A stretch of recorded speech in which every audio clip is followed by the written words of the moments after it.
Hoje, como não podia deixar de ser, nós estamos refletindo aí os últimos acontecimentos jurídicos no país, né? Temer está lá com aquela dificuldade de vencer dentro da Comissão de Justiça, que até protelou o julgamento, e vai ter que se submeter ao plenário, né? E isso pode dar um desgaste ainda maior. Ele está tendo que fazer um desdobramento e toma de cargo para lá, cargo para cá, tira a gente da comissão, bota. Mas eu acho, doutor Cláudio Meneghel, que o Lula roubou toda a cena, né? Está tudo com ele agora. O bandido da luz vermelha também roubou a cena durante muito tempo nos noticiários no Brasil. Nem por isso deixou de ser positivo. Não achei, não encontrei na sentença e na condenação 218 páginas, né? Pois é. Não, a denúncia. Mais de 250? 218 é a denúncia. Eu sempre prefiro, como advogado, né, eu fui advogado no político honesto, existe. Chama Davi Capistrano, morreu, eu posso falar o nome dele. Não levou uma caneta, foi prefeito de Santos. No Brasil não tem AIDS hoje por causa dele. Era um político e era honesto. Eu tenho a honra de advogar até hoje, o processo não morreu. E os processos políticos, infelizmente, perderam essa compostura, perderam esse compromisso com a verdade. Todo mundo sabe que o apartamento, a primeira vítima deste episódio foi o zelador do prédio, claro, né? Que vibrou com a sentença. Vibrou com a sentença. Agora, uma sentença de muitas laudas, eu como advogado, eu prefiro recorrer de uma sentença cumprida, prolixa, do que numa sentença curta e objetiva. É muito difícil você recorrer, colega Fábio aqui, cada um tem suas preferências. Eu, talvez pela minha limitação, eu prefiro uma sentença cumprida. Enxuta. Com certeza, ali ele deu bom dia a cavalo várias vezes, né? Quem fala muito dá bom dia a cavalo. Ele diz que todos são iguais perante a lei, mas que ele vai deixar de recolher a prisão, porque é um ex-presidente, então ele mesmo... me pareceu também meio mandrake isso aí. Exatamente. E começa a permear por... O crime da corrupção vai de 2 a 12 anos, se não me engano, e ele deu uma pena de 5 nesse quesito. Foi brando, né? E a oposição grita que não tem prova, não tem... Claro que tem. O processo penal, você tem a prova documental, pericial e testemunhal. Né? Quantas pessoas... E tem a confissão. A confissão você não vai esperar. A corrupção é um crime que não deixa recibo, ninguém tira nota fiscal de propina, claro, né? Claro. Seria uma ingenuidade da gente imaginar. Agora, a mesma delação, que até hoje eu não entendi direito, essa delação dos irmãos Joesley e Batista, que serviu para empurcalhar o Temer, a mesma delação diz que o Lula e a dona Dilma tinham 170 milhões na Suíça, na conta deles, que eles tinham depositado. Quer dizer,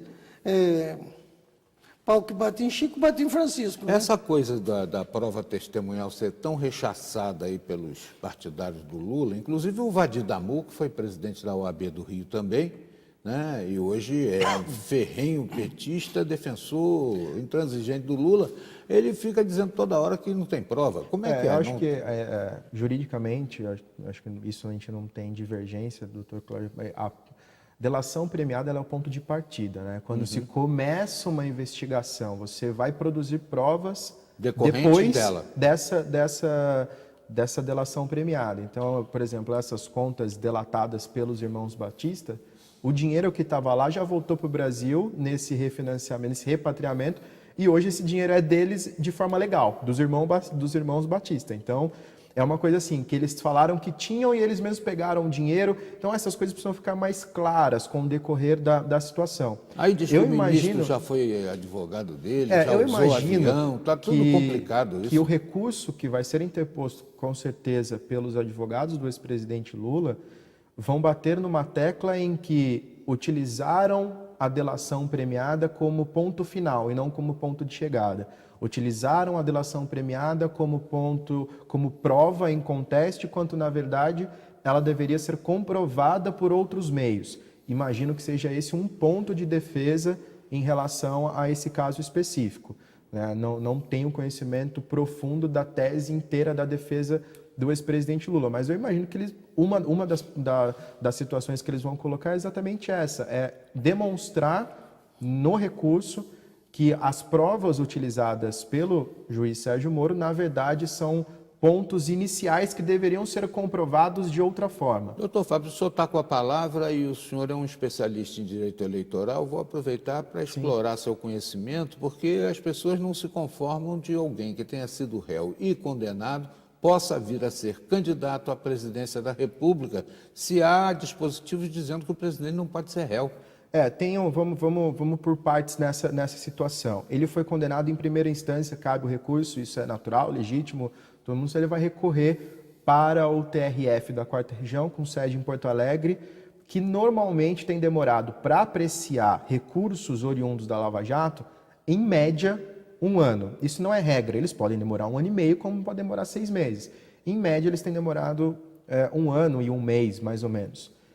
Após a condenação, se ela acontecer, do ex-presidente Lula em segunda instância, ele, neste momento, se torna inelegível pela lei da ficha limpa. Certo. Então, neste momento, após a condenação por órgão colegiado, ele se torna inelegível. Não é o fim da história. Após a condenação no TRF, no próprio processo, ele pode recorrer à instância superior, STJ ou STF, e nesse recurso que ele vai pedir na instância superior, a própria lei da ficha limpa pressupõe que você pode arguir no STJ ou no STF uma medida cautelar incidental pedindo a suspensão da inelegibilidade até o recurso ser julgado. Então vamos, em hipótese, colocar que o ex-presidente Lula é condenado. No dia seguinte, ele se torna suspenso, ele se torna inelegível. Ele apresenta um recurso para a instância superior. Esse recurso pede uma suspensão liminar da inelegibilidade até que seja realmente julgado o recurso ou no STF ou no STJ. Nesse caso, ele poderia ser candidato. Então, são situações, neste momento, que vai depender muito de quando os fatos irão acontecer. Se a condenação no TRF da 4ª Região acontecer até o pedido do registro de candidatura do ex-presidente para uma possível eleição presidencial no ano que vem, ele vai discutir ele vai ficar inelegível e automaticamente a Justiça Eleitoral vai impedir que ele se torne candidato. Ele vai poder fazer a propaganda, mas vai ficar numa situação extremamente complicada. Estamos no finzinho do programa aqui da entrevista, doutor Cláudio. Então, essa história que estão brincando aí na internet de não haver passagem de faixa, ser passagem de tornozeleira, pode virar realidade? Pode virar realidade. É uma das piores constatações que nós fazemos na vida, né?